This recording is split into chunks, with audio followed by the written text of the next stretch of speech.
Cet homme nommé John Jonas est entré dans une grotte près du lac Utah avec l'intention d'explorer. Au cours de l'exploration, il a décidé de faire un nouveau record en se rendant à l'endroit le plus étroit de la grotte. Mais il ne savait pas que cette décision serait la dernière décision de sa vie. Il avançait dans les sentiers étroits de cette grotte connue sous le nom de Naughty Putty, mais il s'est perdu et est entré dans une partie où personne n'était allé jusqu'à ce jour.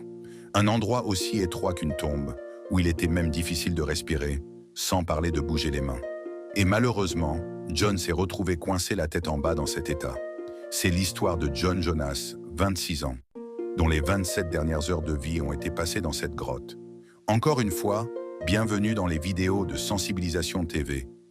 Près de Salt Lake City, Utah, il y a de petits rochers à l'intérieur desquels se trouve cette grotte hydrothermale nommée Naughty Putty. En 1960, cette grotte a été découverte pour la première fois par une personne nommée Dale Green. Et depuis lors, des milliers de jeunes sont venus ici pour tester leurs compétences. La grotte de Naughty Putty est très connue pour ses sentiers étroits et glissants. Il n'y a qu'une seule façon d'y entrer et elle ne fait que 30 pouces de large, ce qui signifie que seuls les jeunes dont le tour de taille et de poitrine est inférieur à 30 pouces peuvent y entrer.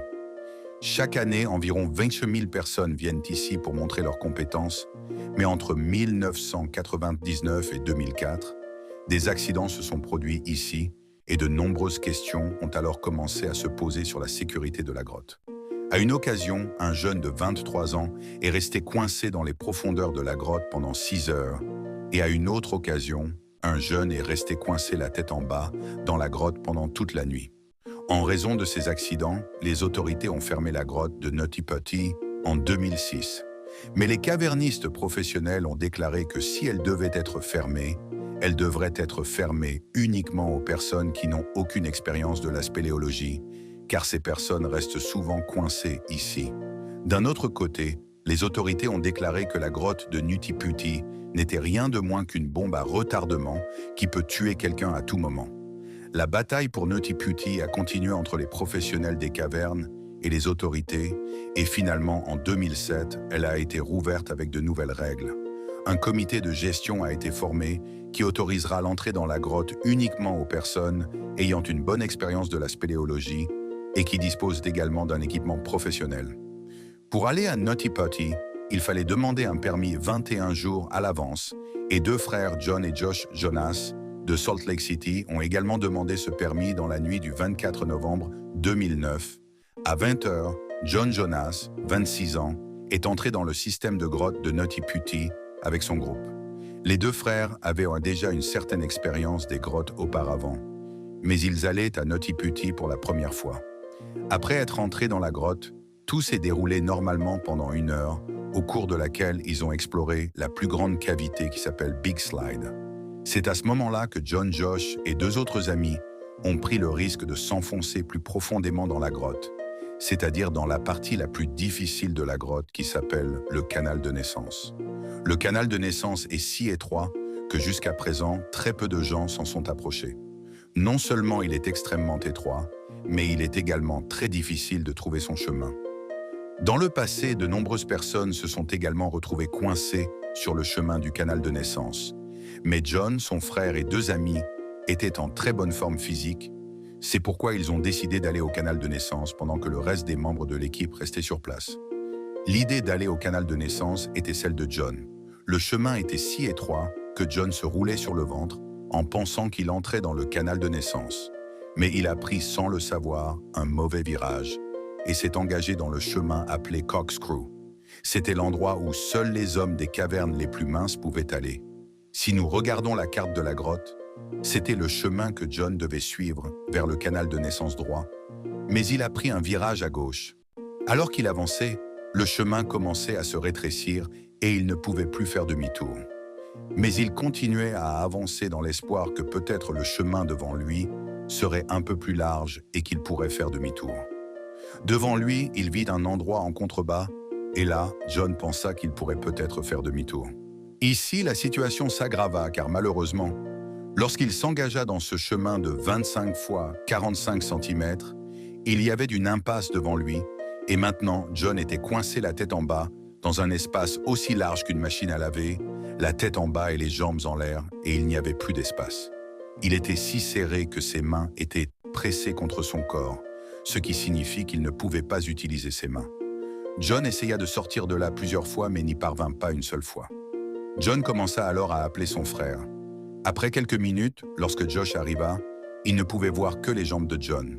Au début, il se moqua de l'état de son frère, mais lorsqu'il réalisa la gravité de son état, Josh eut également peur. Josh tira les jambes de son frère plusieurs fois, mais cela aggrava la situation car maintenant John s'enfonça plus profondément. John était coincé, John était à l'envers et ne pouvait plus bouger du tout. À ce stade, les deux frères ont senti qu'ils avaient besoin d'une aide professionnelle. Le problème était qu'il n'y avait aucun signal mobile à cette profondeur du trou pour appeler le 911. C'est pourquoi Josh a dû sortir, et après avoir appelé, il est retourné à l'endroit où se trouvait son frère. Après environ 3 heures, la première équipe de secours est arrivée sur place.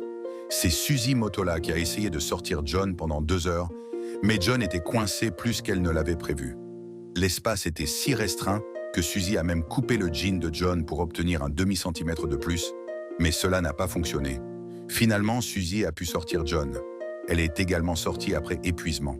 La femme de John, sa fille et 30 autres membres de l'équipe de secours étaient arrivés sur place. Ils cherchaient différentes manières de sortir John. L'une d'elles consistait à lui couper les jambes. Mais finalement, ils se sont tous mis d'accord sur l'utilisation de cordes et d'un système de poulies qui seraient attachées aux jambes de John et tirées. Mais le problème était que différentes poulies devaient être forées dans les rochers de la grotte, de telle sorte que les cordes ne heurtent pas les rochers et que toute la charge repose sur la poulie. La poulie devait être forée dans les rochers de la grotte, puis tirée. Il y avait un risque que les rochers se cassent et bloquent le chemin. Mais pour le moment, il n'y avait pas d'autre option. Pendant le forage, certaines pierres se sont cassées et ont glissé et sont tombées sur John. Réaliser ce travail à une profondeur de 210 mètres était très difficile et prenait également beaucoup de temps. Et à cause du chemin étroit, une seule personne pouvait être tirée à la fois. Un seul secouriste pouvait entrer à l'intérieur. Le nombre de secouristes avait maintenant augmenté à plus de 100, mais tous n'étaient pas en mesure de faire quoi que ce soit, et un médecin présent dans l'équipe de secours a aggravé la situation en disant que comme John était coincé la tête en bas, il ne lui restait que 10 heures, ce qui signifie qu'après ce laps de temps, ses organes commenceraient à lâcher un par un. Le corps humain est fait pour rester debout, dans lequel le cœur est situé dans la partie supérieure du corps.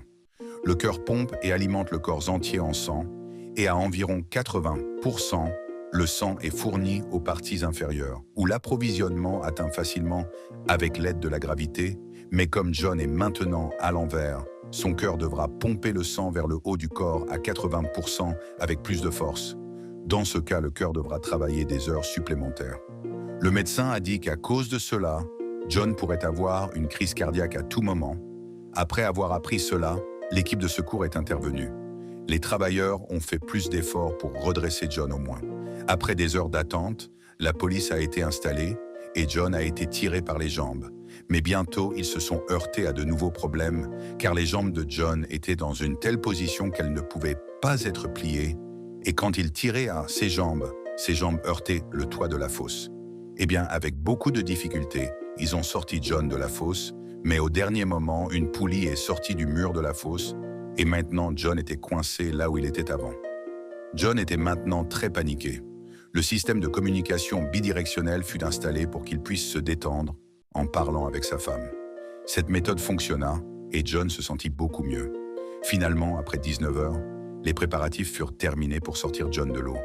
Ce travail devait être fait avec beaucoup de précautions, car à chaque traction, une forte pression était exercée sur les jambes de John. C'était très difficile. Cette fois, il fut extrait en grande partie, à tel point que le secouriste pouvait maintenant voir son visage. Le secouriste a dit plus tard que les yeux de John étaient rouges et qu'il y avait un moment de bonheur sur son visage. Pour la première fois depuis 19 heures, John pouvait voir à l'extérieur de ce pot en forme de chemin étroit. Il ne lui fallut plus qu'une dernière traction et John serait sorti complètement de ce pot, mais soudain, la poulie céda à nouveau d'un coup sec et John se retrouva coincé à nouveau, au même endroit où il était coincé depuis 20 heures. Dans la dernière tentative pour sauver John Jonas, on tenta de percer et de briser les pierres autour de lui, Mais il était peut-être trop tard maintenant. John s'arrêta de bouger et ne réagissait plus à rien. Sa femme a également essayé de réanimer John par radio, mais en vain. À ce moment-là, un courageux secouriste a été appelé pour prendre le pouls de John. Ce que tout le monde soupçonnait s'est produit. John Jonas a été déclaré mort le 25 novembre 2009 à 23h50. La femme de John ne pouvait pas croire à la nouvelle selon laquelle son mari était mort à cause d'une si petite erreur. Elle espérait que le pouls de la jambe n'avait peut-être pas été vérifié correctement et que son mari était toujours en vie. Mais la réalité était devant tout le monde. Mais comme les médecins l'avaient prévu après seulement 10 heures, John a pu survivre encore 17 heures grâce à sa bonne santé. De nombreux plans ont été élaborés pour sortir le corps de John. L'idée de sortir le corps en 2 parties a également été évoquée.